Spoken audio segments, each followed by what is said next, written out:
마태복음 5장에는 산상수훈에 대한 말씀이 나옵니다. 예수님의 산상수훈의 말씀을 하시면서 팔복에 대한 말씀을 주셨는데, 그 팔복의 말씀을 끝낸 이후에 이 소금과 빛의 비유를 말씀해 주셨습니다. 이 소금과 빛의 비유에 대한 말씀을 나누도록 하겠습니다. 마태복음 5장 13절부터 16절의 말씀입니다. 마태복음 5장 13절부터 16절의 말씀입니다. 너희는 세상의 소금이니 소금이 만일 그 맛을 잃으면 무엇으로 짜게 하리요? 후에는 아무 쓸데없어 다만 밖에 버려져 사람에게 밟힐 뿐이니라. 너희는 세상의 빛이라. 산 위에 있는 동네가 숨겨지지 못할 것이요, 사람이 등불을 켜서 말 아래에 두지 아니하고 등경 위에 두나니 이러므로 집 안 모든 사람에게 비치느니라. 이같이 너희 빛이 사람 앞에 비치게 하여 그들로 너희 착한 행실을 보고 하늘에 계신 너희 아버지께 영광을 돌리게 하라. 아멘. 마태복음 5장부터 7장까지 산상수훈의 말씀이 나옵니다. 예수님이 산에서 말씀하신 영적인 교훈의 말씀으로 보물과 같은 아주 귀한 말씀이기 때문에 산상보훈이라고도 말씀하고 있죠. 그렇다면 산 위에서 누구에게 예수님이 이 말씀을 하신 것일까요? 이 산상수훈인 이 말씀을 누구에게 말씀하셨는가도 아주 중요합니다. 말씀을 받는 대상에 맞춰서 예수님이 이 말씀을 하셨기 때문에 그 대상도 중요한 것이죠. 이 산상수훈의 말씀이 시작되는 5장 바로 전인 4장을 보면 예수님이 40일간의 금식 기도를 하신 후에 마귀에게 시험을 받으시고 그 이후에 회개하라 천국이 가까이 왔느니라 하고 공생애를 시작을 하셨습니다. 말씀을 선포하면서 공생애를 시작하시고 제일 처음으로 먼저 하신 일이 제자들을 선택하신 일이었습니다. 12제자를 선택을 하셨는데, 그리고 그 제자들과 함께 천국 복음을 전파하시면서 백성들의 모든 병과 약한 것을 고치시고 귀신을 쫓으시니까 인근에 있던 많은 갈릴리 인근의 수많은 무리들이 예수님을 따르기 시작을 했습니다. 그래서 예수님이 이렇게 따르는 이 무리를 보시고 산으로 올라가신 겁니다. 마태복음 5장 1절을 보면 예수께서 무리를 보시고 산에 올라가 앉으시니 제자들이 나아온지라 라고 기록되어져 있습니다. 이 말씀을 보면 수많은 군중들인 그 오병이어의 기적을 일으킬 때 그 표적 가운데서는 수많은 사람들이 있었죠. 20세 이상의 성인 남자가 5,000명이었습니다. 그러면 얼마나 많은 사람들이 있었겠습니까? 그러니까 그 무리들에게 예수님이 말씀하신 것이 아니라 산에 올라가 앉으시니 제자들이 나와왔다라고 기록되어져 있습니다. 그러니까 수많은 무리들, 수많은 사람들이 예수님을 따랐는데 그 무리들은 예수님이 각종 병들을 고치시고 귀신을 쫓아내시니까 예수님을 따라온 겁니다. 그러니까 그 무리들은 예수님을 통해서 고침을 받고 뭔가를 얻기를 원하는 사람들이라고 볼 수 있는 거죠. 그래서 예수님은 그 무리들을 보시고 그 무리들과 항상 같이 있을 수 없으니까 예수님은 십자가를 지시고 부활하신 이후에 하늘로 올라가실 계획이 있으셨으니까 그 무리들과 함께 있을 만한 제자들을 선택을 하신 겁니다. 그래서 그 무리들 가운데 선택받은 제자들을 가르치시고 그 제자들로 하여금 세상을 변화시킬 목표를 가지셨던 겁니다. 여기서 제자들은 12명의 제자들인지 아니면 12명을 포함해서 주님을 따르는 수많은 그 제자들인지는 정확하지는 않지만 정확한 사실은 주님의 제자로서 주님에게 헌신하는 그 제자들이라는 사실입니다. 그러니까 산상수훈의 말씀을 주시면서 이러한 말씀을 지켜 행동하라고 당부하신 이 말씀은 믿음을 가지고 주님을 따르는 제자들에게 당부하시는 말씀이라는 것이죠. 그러니까 예수님을 믿고 크리스찬의 삶을 사는 여러분이나 저에게도 해당이 되는 겁니다. 예수님의 제자로서 살아가야 되겠다라고 굳게 결심한 우리들에게도 주님은 이 말씀을 하신 겁니다. 심령이 가난한 자는 복이 있느니라 라는 말씀을 시작으로 팔복의 말씀을 주셨는데, 그 말씀을 하신 이후에 하신 말씀이 있는데, 박해를 받는 사람들이 많이 있을 거라는 거예요. 그 박해를 많이 받는 사람들이 많이 있다 할지라도 그 사람들은 기뻐하고 즐거워하라고 했습니다. 왜냐하면 그런 사람들은 하늘의 상이 크다라고 말씀하신 거죠. 그리고 그 박해를 받는 가운데서도 기뻐하고 즐거워해서 하늘의 상급을 바라면서 인내하라는 그 말씀을 하신 바로 이후에 소금과 빛의 이 비유를 말씀해 주신 겁니다. 그러니까 주님을 믿고 제자가 된 사람들은 예수님에게서 은혜를 받고 누리기만 하는 그런 초신자들의 삶이 아니라 박해를 받는다 할지라도 잘 견디면서 제자의 삶을 살아가면서 세상의 소금이고 세상의 빛된 역할을 해야 된다는 사실을 강조하신 겁니다. 오늘 우리에게 그걸 가르쳐 준 거죠. 먼저 우리가 살아가는데 필수적으로 필요한 이 소금을 비유로 들어서 우리에게 설명해 주셨습니다. 이렇게 말씀하십니다. 너희는 세상의 소금이니 소금이 만일 그 맛을 잃으면 무엇으로 짜게 하리요? 후에는 아무 쓸데없어 다만 밖에 버려져 사람에게 밟힐 뿐이니라. 그러니까 소금은 세상 가운데서 아무런 맛이 없다면 무가치한 존재입니다.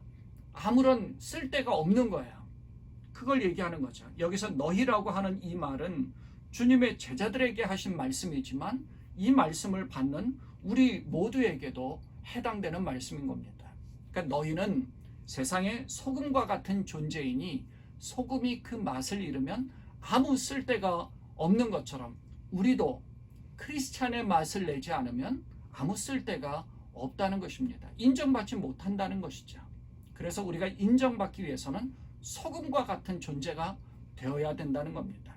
소금의 이 특성을 보면 두 가지가 있죠. 하나는 짠맛을 내는 것이 특징입니다.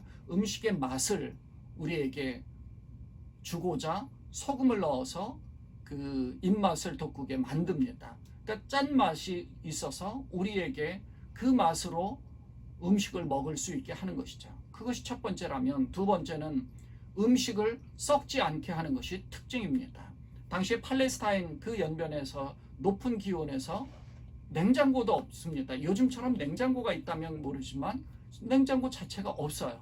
그렇다면 음식을 보관하기 위해서는 이 소금으로 절이는 것들이 필요했습니다. 지중해 연안에 혹은 갈릴리 호수에 그 잡았던 그 물고기들을 잘 저장해서 오랫동안 먹기 위해서는 소금으로 잘 절여두는 것이죠. 그러니까 이 소금의 특성이 이 두 가지, 이것을 우리가 기억해야 되는 겁니다. 그러니까 크리스찬의 맛을 내는, 그 크리스찬으로서의 그 하나님 앞에 인정받는 모습을 세상 가운데서 표현하는 것입니다. 그리스도인의 맛이죠. 그런 사람들이 있을 때 세상은 달라질 수 있는 겁니다. 살만한 거죠. 또 한 가지, 부패를 방지하는 것이 소금의 역할입니다. 그렇다면 소금의 역할을 하면서 부패를 방지하는 것이 필요하다는 거죠. 그러니까 썩지 않게 오랫동안 저장하기 위한 그런 것도 필요하고, 또 굉장히 그 소금의 역할로서의 맛을 내는 것도 필요한 것이죠.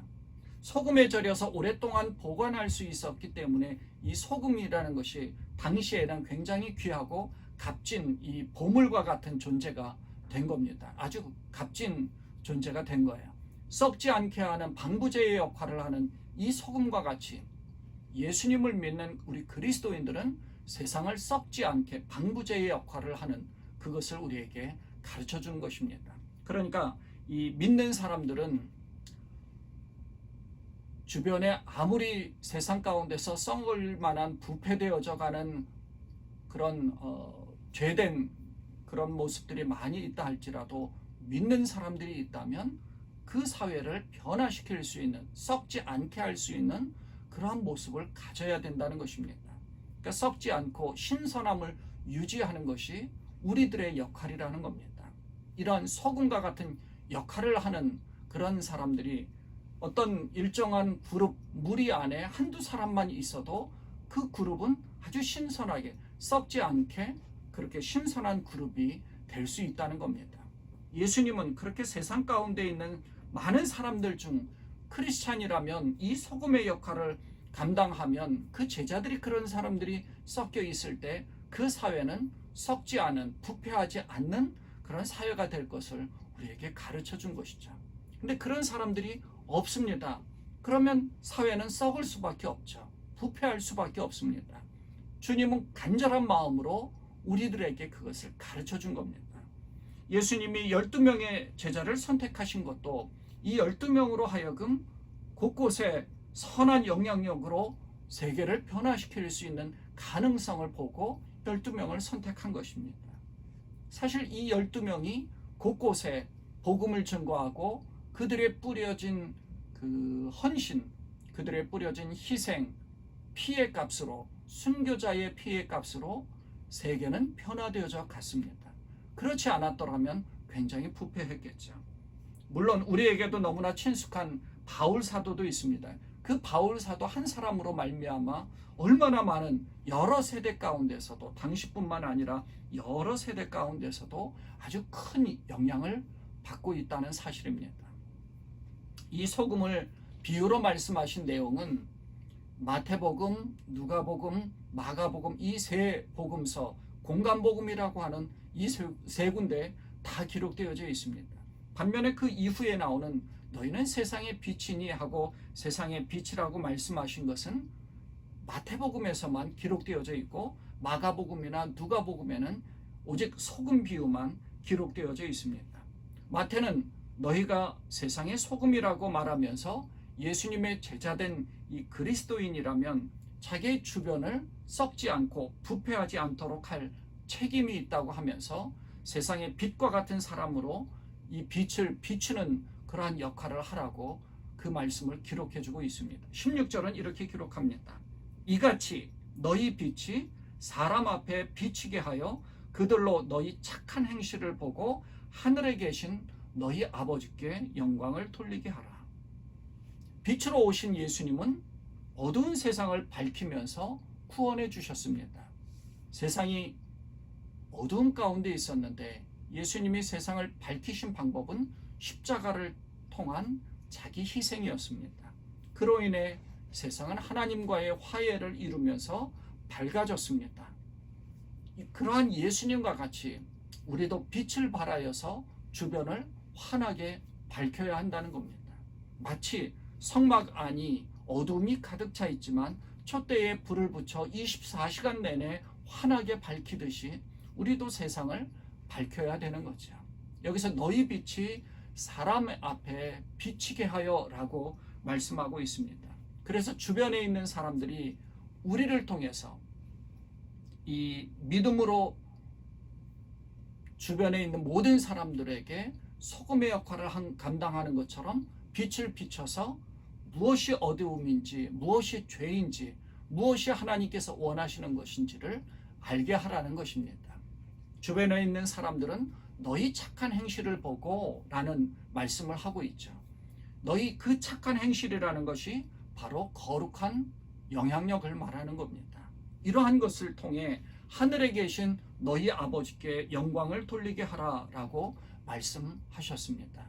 그러니까 이 소금이요 빛이라고 말씀하신 것은 이 세상 가운데 살고 있지만 세상과 구별된 삶을 살아감으로 선한 영향력, 곧 거룩한 영향력을 끼쳐야 된다는 것을 말하고 있는 겁니다. 그래서 우리 마음속에 늘 거룩한 영향력을 끼치기 위해서 이 소금과 같이 자신의 존재가 이 완전히 녹아버리듯이 자기를 내세우는 것이 아니라 자기를 녹여서 부패를 방지하고 소금의 맛을, 짠맛을 내게 하는 겁니다. 빛도 마찬가지죠. 자기를 태워서 빛을 발하는 것입니다. 이 촛불이 바로 그런 역할을 하는 거죠. 탈복의 말씀은 우리 믿는 자들에게 성품의 변화를 내포하고 있습니다. 성품이 변화해야 된다는 것. 온유한 자가 복이 있다. 긍휼히 여기는 자가 복이 있다. 마음이 청결한 자가 복이 있고 화평케 하는 자가 복이 있다. 이런 말씀들이 나옵니다. 이런 말들은 그리스도로 인해 본질적인 성품을 변화된 그런 모습을 말하고 있고요. 그 변화된 좋은 성품으로 인해서 주변에 있는 사람들에게 거룩한 선한 영향력을 끼치게 하여서 소금과 빛의 역할을 감당하기를 원하셨던 겁니다. 예수님은 우리에게 거룩한 영향력을 끼쳤을 때 하나님이 영광을 받으신다라고 말씀하셨습니다. 하나님의 백성으로서 주님의 성품을 닮아 주변에 거룩한 영향력을 끼침으로 이 소금의 역할, 또 빛을 비추는 그 역할로 하나님 앞에 영광을 돌리시는 여러분 되시기를 주님의 이름으로 축원을 드립니다. 기도하겠습니다. 하나님 아버지, 소금의 역할, 빛의 역할을 감당하면서 정말 하나님께서 원하시는 거룩한 선한 영향력을 발하여서 주변을 비추고 주변에 부패된 것을 완전히 짠맛으로 잘 썩지 않게 만드는 그러한 역할을 감당하는 우리 크리스찬이 되기를 소망합니다. 내 자신을 내세우는 것이 아니라 나 자신의 희생으로 말미암아 주변이 정말 선한 영향력을 끼쳐서 그것으로 말미암아 환해질 수 있도록, 그것으로 인해서 안정되고 평화가 이루어지고 나로 말미암아 모든 사람들이 기쁨이 있는, 그로 인하여서 하나님께 영광을 돌리는 그러한 우리가 될 수 있도록 주께서 우리를 붙들어 주옵소서. 우리 주님 예수님의 이름으로 간절히 기도드리옵나이다. 아멘.